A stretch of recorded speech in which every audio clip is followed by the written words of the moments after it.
Kay sarap ang maglingkod, kay saya ang maglingkod sa Kanya na nagbuwis ng buhay upang ika'y matubos.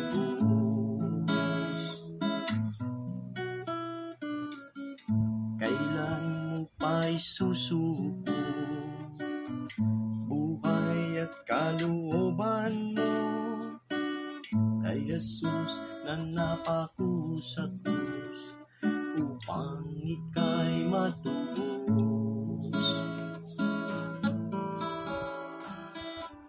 Halina't maglingkod sa Panginoong Jesus.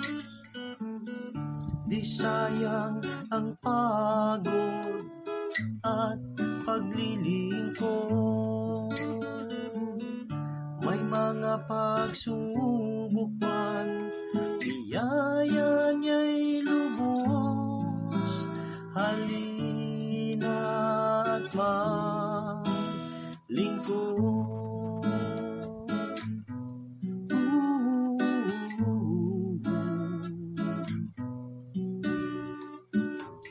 Kailan mo pa'y susuko buhay at kalooban mo kay Jesus na napako sa krus upang ika'y matubos.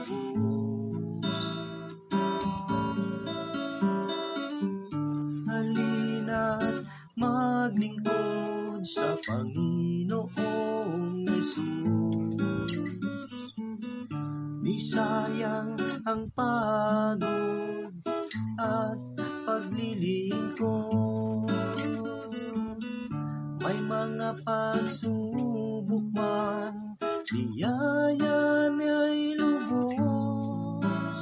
Halina at maglingkod. Maglingkod kay Jesus. Maglingkod. Maglingkod.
Mapagpalang umaga po sa bawat isa. Muli po tayo ay narito upang magsama-sama at magsalo-salo sa salita ng Diyos. Tayo muna po'y dumulog sa Panginoon sa panalangin. Tayo po'y manalangin. Ang maraming banal, Diyos na makapangyarihan sa lahat, kami po'y nagpapasalamat umagang ito, Panginoon, na kami po'y ginising nyo at binangon nyo ng may kalakasan. Nagpapasalamat po kami na meron kaming pagkakataon ng inyong salita'y amin po gabulayan. Hiling po namin ang inyong banal na Espiritu ang sa amin po ay manguna, sa amin po'y mangusap at magturo. Tawarin niyo po kami sa amin pong mga karumihan, managawang kasalanan, naisip, na salita. Bless niyo po ang aming pagpupulay-pulay, kayo pong siyang mahayag at mapapurihan. Ito'y aking samat dalangin sa pangalan ng Panginoong Hesus. Amen.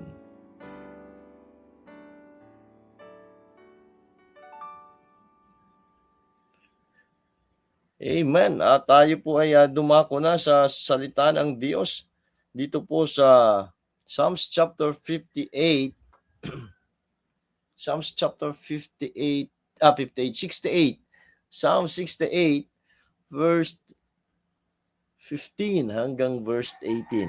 Ito po yung ating pong pagbulayan ngayon pong umaga. Sabi po dito ng Bible, the hill of God is as the hill of Bashan, and high hill as the hill of Bashan.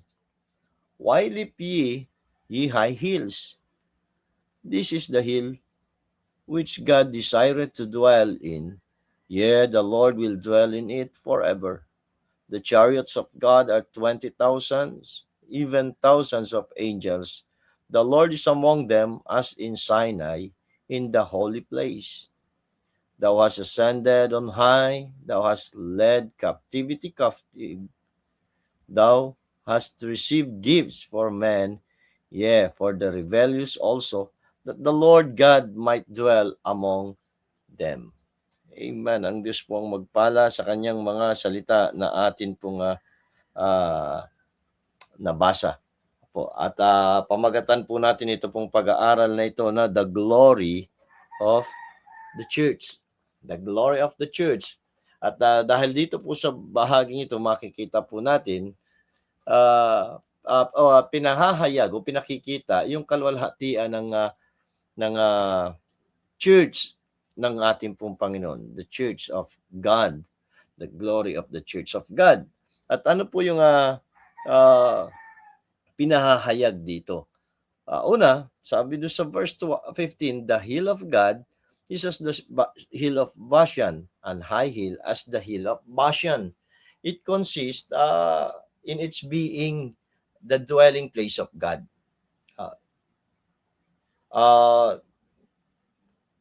Pinakikita po, yung Bashan pong yan po yung Zion. Zion, yung Mount Zion, at yan po yung tinutukoy na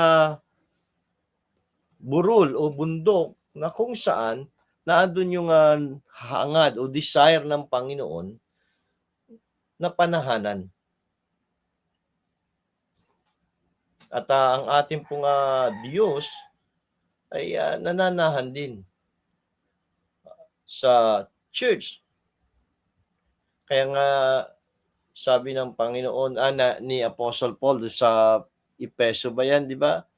Unto him be glory in the church. Ito po ang nais ng Diyos at pinananahanan ng Diyos. Ito pong church. Kaya sa loob po ng kalipunan o ng church, dapat ang nahahayag dito ay yung kaluwalhatian ng ating pong Panginoon. At habang nahahayag ang kaluwalhatian ng Panginoon, doon mas lalong nahahayag yung glory ng nahahayag din yung glory ng church. At ito yung nais ng Panginoon, ang panahanan, ito pong bundok na ito, itong Bashan. At bakit ito yung ninais ng Panginoon? Wala na po tayong sabihin nating magagawa dahil mismo ang Panginoon, He dwells of His own sovereign choice. Itong pinili ng Panginoon yung dito po papasok yung sovereignty ng ating pong Panginoon. Pinili niya na itong hill na ito, itong bundok na ito ng Bashan, na kung saan ay nais niya na dito ay manahan. At ganoon din po tayo sa church.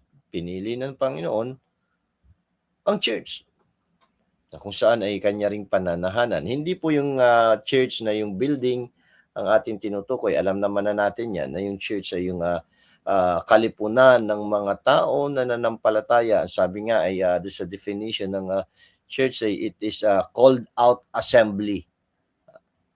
called out assembly. Tayo po yun, yung mga anak ng Diyos, yung mga nanampalataya. Ito po ang church. At pinili ng Diyos na manahan doon sa church. Pinili ng Panginoon na panahanan itong church. At ito po yun. Kaya po yung pinakikita, ini-illustrate dito yung glory ng church, ng ating pong Panginoon. Dahil ang Diyos mismo ang pumili na manahan. Kaya bawat anak ng Diyos, hindi po pwede na yung miyembro o bahagi ng church ay hindi pinananahanan ng Diyos. Kaya nga ang alam natin ito ang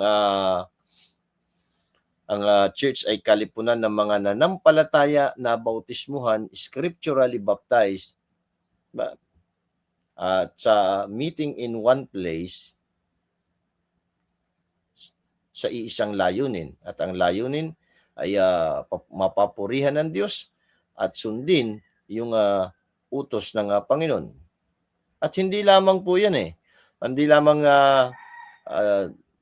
pinili ng Diyos na manahan sa church. Kaya sabi niya the hill of God is as the hill of Bashan, and high hill as the hill of Bashan. Why leap ye high hills? This is the hill which God desired to dwell. Ito yung bundok, ito yung burol na kung saan ninais niyang manahan. Ninasa ng Diyos na maging tahanan, maging kanyang tahanan. This is the hill which God desired to dwell. Pinili niya. Parang tayo naman, kahit sino naman, kapag may isang bagay na ating pong nais, tayo rin naman ang pumipili. Yung mga bagay sa ating pong buhay, at hindi naman nagiging desire, bakit nangyayari, bakit nakakamtan natin, pinili natin. Di ba? Ito po, sa pagpili ng Diyos, ito po kanyang sovereign choice. Hindi na natin pwede. Bakit yun ang pinili ng Diyos? Bakit ganun? Diba? Hindi na natin pwedeng questionin yung pagpili ng Diyos. Diba? Kahit nga tayo bakit ako pinili ng Diyos? Bakit ako niligtas ng Panginoon? Hindi na natin pwedeng questionin. Ayaw mo pa ba na ikaw ay naligtas? Ayaw mo pa ba na ikaw ay isa sa pinili ng Diyos, hinirang ng Diyos? At hindi lang yan. Hindi lang He dwells there for His own sovereign choice. Sabi do sa verse 16, why leap ye high hills? This is the hill which God desired to dwell in. The Lord will dwell in it forever. Hindi lamang He dwells dun sa ang Panginoon dun sa Bashan, dun sa Zions, kundi He dwells there permanently. Kasi ang sabi niya dito, the Lord will dwell in it forever. Diba? Dwell therein forever, magpakailanman. Pananahanan na yun, tahanan na yun, tatahanan na yun ng Panginoon. Kaya nga po yung kaligtasan na meron din tayo, ang tawag natin ay buhay na walang hanggan. Habang panahon na, magpakailanman na ang Diyos nananahan sa puso ng mga nanampalataya sa Kanya. Kaya po yung kaligtasan, hindi na nawawala. Alam po, marami ang hindi maunawaan, maintindihan ito Kung ang iniisip ng iba, bakit hindi na mawawala yung kaligtasan samantalang nagkakasala pa tayo? Yun ay sovereign choice ng Diyos. Diba? Yun ang pagpili ng Panginoon. Nais ng Panginoon na manahan sa puso ng mga nanampalataya sa Kanya, sa mga mapagpakumbabang puso. At kahit na anong mangyari at kailanman ay hindi na siya doon aalis. Yan ay kanyang choice. Sovereign choice ng Panginoon. At ang sabi nga dito, the Lord will dwell in it forever. Kaya lahat ng bahagi ng church ay mga totoong naligtas at totoong pinapanahanan ng Espiritu ng Diyos magpakailanman. Hindi na mawawala yung kaligtasan. Nananahan na. Maaring yan ay mayroon pa rin, bagamat kahit pinananahanan niya ng Espiritu ng Diyos, meron yan tinatawag na old sinful nature. Maaring minsan yan ay nadadaig ng kanyang lumang kalikasan, pero ang Diyos nananahan pa rin diyan. Kung yan ay tunay na anak ng Diyos. Pero kung kanyang inaalagaan na yung kasalanan, ay maaaring hindi yan tunay. Dahil ang tunay na anak ng Diyos, hindi na niya sasadyain, hindi na niya nais, hindi na niya gusto yung kasalanan. Ba? Sabi ni Apostle John, di ba? Ang ipinanganak ng Diyos ay hindi nagkakasala. Sabihin, hindi na nagiging desire. Maaring nadadaya ng kaaway, nadadaya ng laman, naiisahan ng laman, pero hindi na niya ito yung naisahan nga rin sa kanyang buhay ang gawin yung kasalanan. Kaya nga po, isa sa nagiging pagkakilanlan o tanda ng pagiging tunay na ligtas ay yung pagbabago sa kanyang buhay. Yung binagong buhay. Nagkakaroon siya ng pagbabago sa kanya pong pamumuhay. May binago na rin siyang damdamin. Yung pag-ibig niya sa Panginoon, pag-ibig niya sa salita ng Diyos, pag-ibig niya sa paglilingkod, pag-ibig niya sa kapwa mananampalataya, at pag-ibig niya sa mga hindi pa naligtas. Nais niya na ito ay mabahagi na ng salita ng Diyos. Kung hindi makakaramdaman, hindi makikita ng mananampalataya sa kanyang sarili, itong pagbabagong ito, yung bagong damdamin at bagong buhay, ay balikan niya yung kanyang kaligtasan, yung kanyang pananampalataya. Kaya bagamat nagkakasala, pero naandun po't nananahan ang Diyos. Ano lang pong nangyayari? Ang sabi ni Apostol Pablo ay nag-grieve yung banal na espiritu na nananahan sa puso ng anak ng Diyos. Ganon din sa church. Kung yung mga mananampalataya sa loob ng church ay namumuhay na sa kamalian, kalikuan, nag-grieve yung Holy Spirit. Nag-grieve. Hindi na nag-glorify ang Panginoon. Wala na yung glory ng Panginoon. Wala na yung ningning, yung liwanag.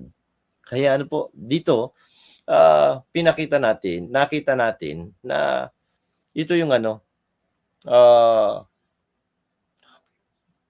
pagiging dwelling place ng Diyos. Itong Bashan. At ganun din yung church. Verse 17. Balikan muna natin yung verse 16. Why leap ye high hills? This is the hill which God desired to dwell in, yet the Lord will dwell in it forever. Alam po, tanong doon sa unang bahagi. Why leap ye high hills? At sinabi dito ng Bible, dahil ito yung bundok na kung saan ay ninasa ng Diyos na panahanan. Kaya nga po ito ay naandun yung kaningningan. At yung tanong kasi dito na why Why leap ye? Ano po, parang pinapakita na yung glory ng nitong Bashan o yung glory ng church ay kaya pa niyang lampasan yung glory ng sanlibutan. Yung glory ng Bashan na nahigitan niya yung glory ng iba pang mga bundok nung panahon na yon. Bakit niya nahigitan? Kasi ito yung siya yung bundok na kung saan ninasa ng Diyos na panahanan. Ganon din sa church. Yung glory ng church ay nahihigitan niya yung glory na meron ang sanlibutan. Kaya kung yung anak ng Diyos mas naaakit doon sa glory ng mundo, ay baka hindi talaga siya, kaysa sa glory ng church, baka hindi talaga siya anak ng Diyos. Baka talagang siya ay taga-sanlibutan kasi mas naaakit siya sa kaningningan ng sanlibutan kaysa sa kaningningan ng church. Kaya nga po, mapapansin natin, nung tayo inaligtas, nung tayo nakakilala sa Panginoon, ano yung nangyayari? Nagkakaroon tayo sa ating damdamin, nagkakaroon tayo ng desire na gusto natin lagi nasa church. Gusto natin na nakakasama sa paglilingkod. Kasi mas mahigit na yung kaningningan, yung glory ng church kaysa doon sa glory ng mundo.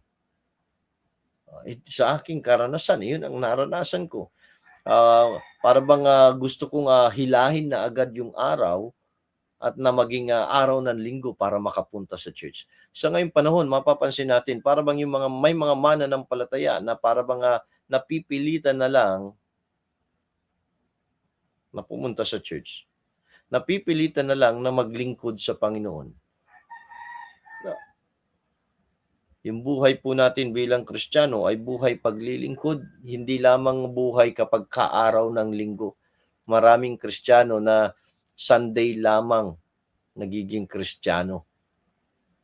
Para bang ang Christian, ang pagiging Kristiyano ay isang uniform na isinusuot lamang kapag kaaraw ng linggo dahil may mga ministering gagampanan, diba? Magtuturo marahil ng bata, aawit sa choir at pupunta sa church, kaya yung araw na yun ay ito ako, Kristiyano ako. Pero kapag kaaraw ng Lunes hanggang ibang araw, hanggang Sabado, nawawala yung pagiging Kristiyano.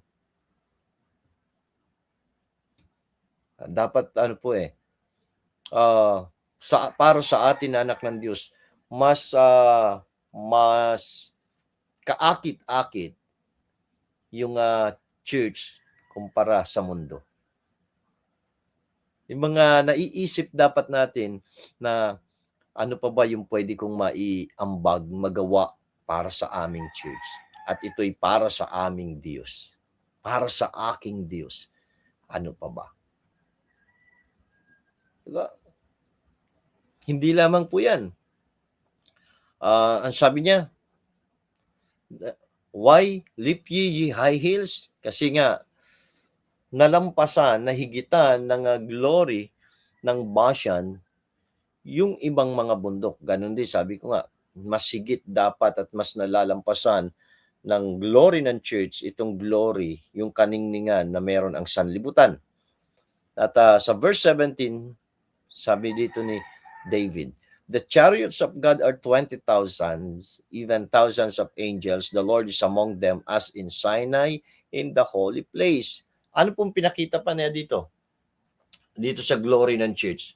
Makikita yung kanyang, it is seen in its security. Yung security, alam po, wala nang iba pang isa sa higit na lugar na kung saan ay naandun yung security, yung secure tayo, ay ang church. At sabi po ng kapag tayo ay nasa church, tayo po ay nasa loob ng protection ng Diyos. Nasa loob tayo ng kalooban ng Diyos. At sabi ng verse 17, the chariots of God are 20,000, even thousands of angels. The Lord is among them.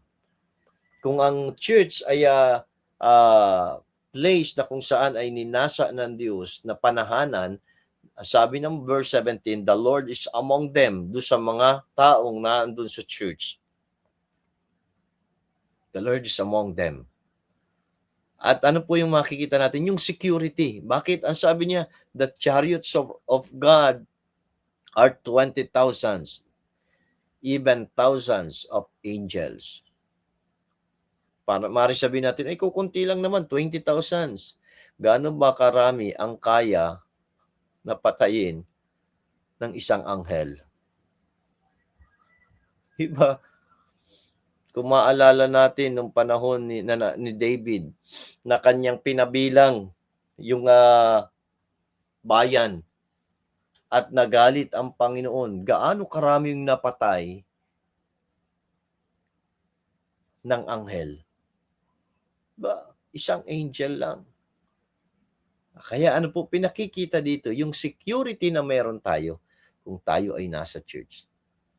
Bakit? Kasama natin ang Diyos at naandyan yung mga anghel ng Diyos. Secure kapag ka nasa loob tayo ng church. At ang pinaka nagbibigay ng seguridad sa atin, yung sinabi dun sa verse, the Lord is among them. The Lord is among them. Kasama natin ang Panginoon. Kasama natin ang Diyos. Meron pa bang hihigit sa kapangyarihan ng Diyos? Kahit na kahit na anong banta ng sakuna, ng kalamidad, ng krisis ang dumating, ang nagbabadya, alam po, wala dapat maging pangamba ang mga anak ng Diyos. Basta siya'y nananatili sa Panginoon, sa kalooban ng Diyos at nananatili sa iglesia ng Diyos. Nananatili sa church. Bakit? The Lord is among them. Ba, nakakalungkot lang pagka minsan may mga anak ng Diyos na naandun ganun na lang lagi yung takot na para bang wala ng Diyos. Natatakot, ang taas na ng mga bilihin, ang taas na ng gasolina, ng diesel, naandun yung pangamba na para bang wala ng Diyos. Ang linaw ng pinangako ng Panginoon, ang linaw ng sinabi ng Bible, the Lord is among them. Sabi ng Panginoon Hesukristo, I am with you always, even unto the end of the world. Ganapin lang natin yung kanyang pinagagawa. Alam po kung bakit natatakot? Minsan, ang anak ng Diyos, baka hindi talaga niya ginagawa, sinusunod ang Panginoon. Kaya naandun yung pangamba.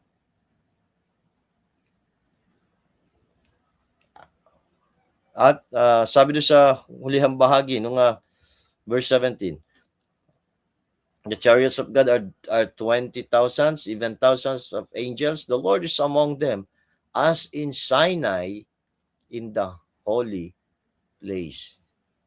Wow. Kagaya ng sa bundok ng Sinai, in the holy place. Isang banal na dako.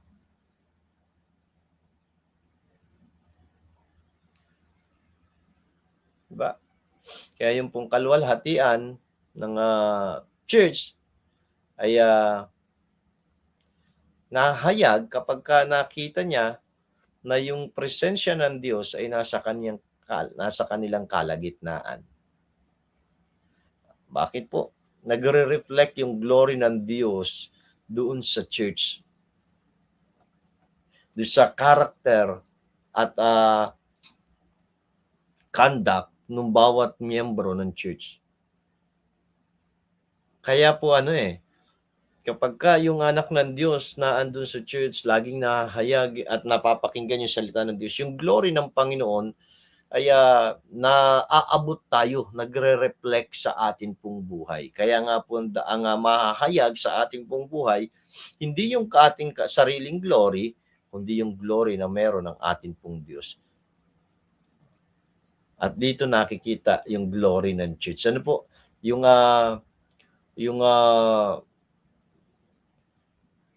glory ng Panginoon nagre-reflect doon sa ating character and conduct sa ating pong mga member ng church. Kapag kayong Kristiyano nagningning na, nagliwanag doon sa kanyang kabanalan, yung glory ng church nahahayag din.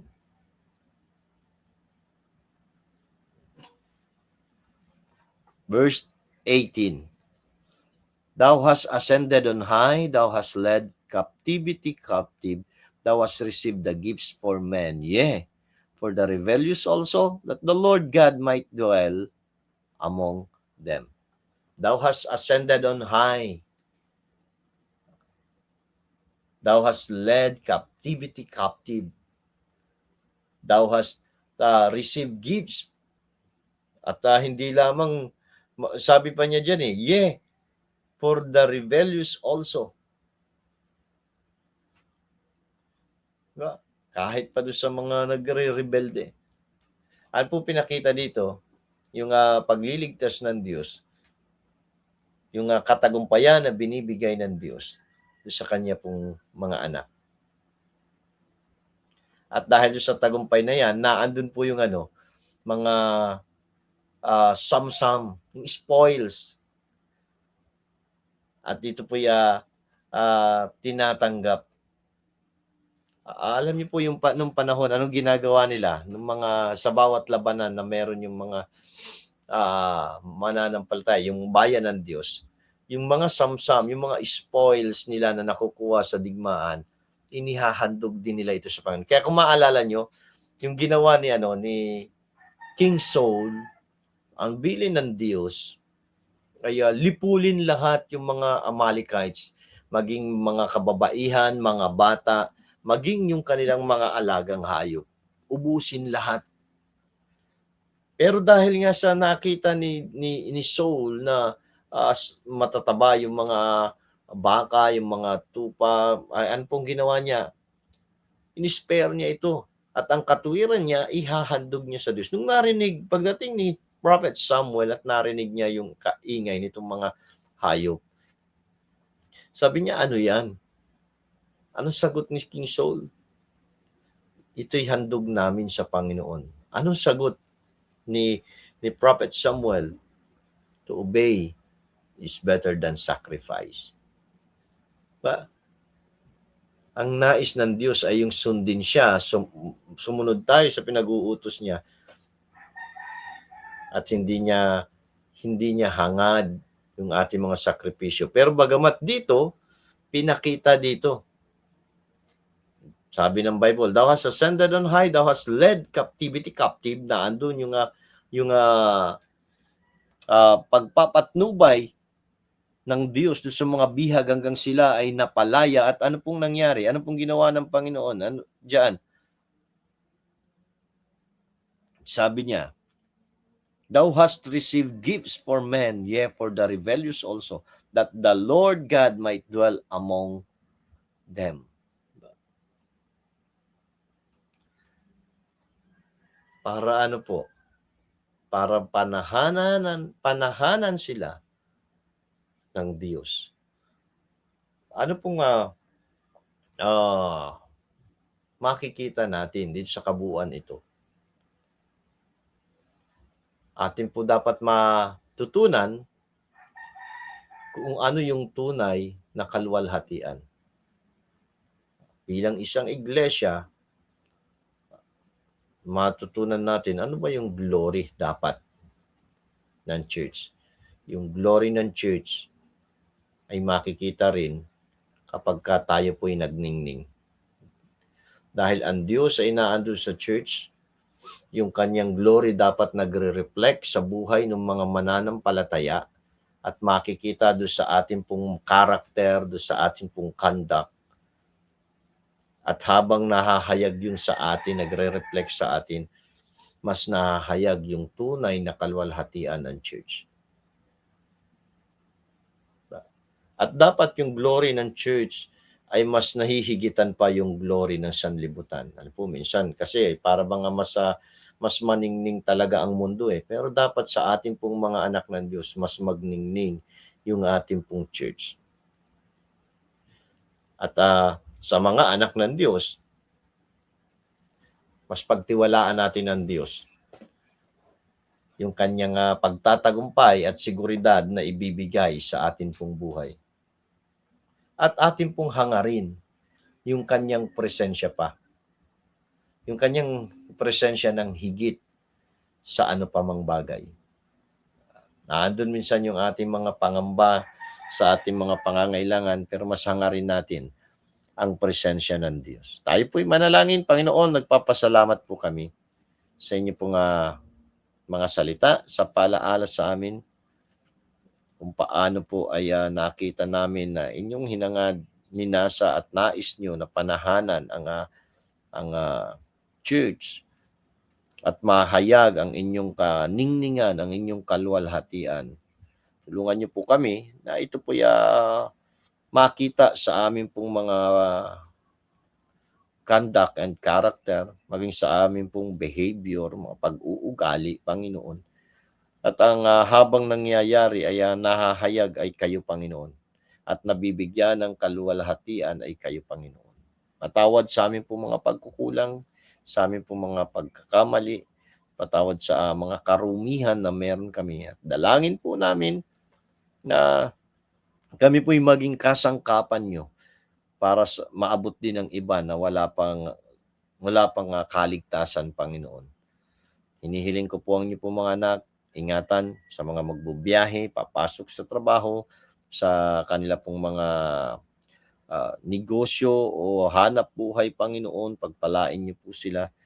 Dalangin ko rin po sa mga may karamdaman, kagalingan, Panginoon, ay inyo pong ipagkaloob at patuloy papanumbalikin ang kanilang kalakasan at yung kanilang mga desire na magawa para sa inyo ay mapangyari, Panginoon. Dalangin din po namin ang aming pong bayan, patuloy na inyo pong samahan kami, kaingatan at paunlarin ang ekonomiya ng aming pong bansa at sa mga aming pong mga tagapanguna sa aming pong bayan, Panginoon. Inyo po silang katagpuin, nawa sila ay makakilala sa inyo bilang Panginoon na tagapagligtas at magkaroon ng tunay na pagkatakot sa Diyos, Panginoon. Nalangin din po namin ang mga lingkod nyo, mga kapastoran na inyo pong tinawag, ginagamit sa inyo pong ministeryo, sa inyo pong ubasan. Pagpalain nyo po ang kanilang buhay, ang kanilang pong mga kalusugan na ingatan at probisyon sa anumang kanilang pangangailangan.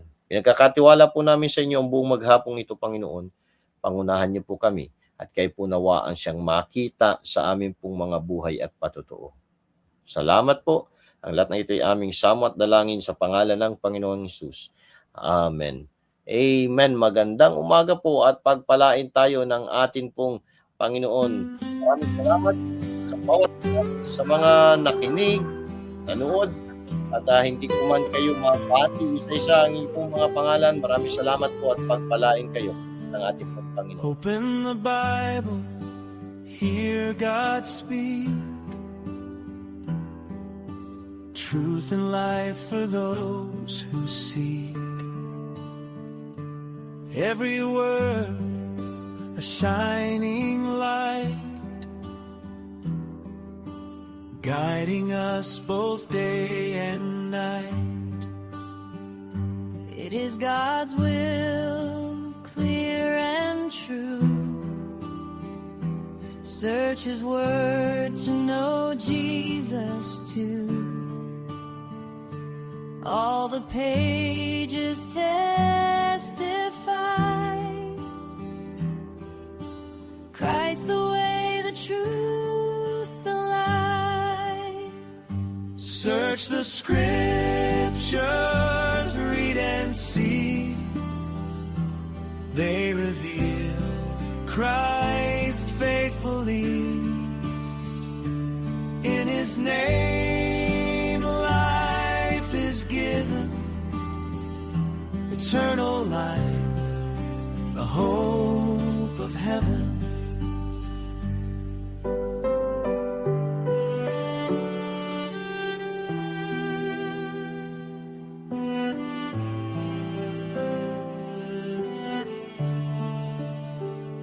We are just pilgrims passing through, This world is not our final view. God's word our map, His truth our guide. With Jesus walking by our side. Search the scriptures, come and see. They lead us to eternity. Through the Son, God's perfect plan. Life eternal in the great I am. Search the scriptures, read and see. They reveal Christ faithfully. In His name life is given, eternal life, the hope of heaven.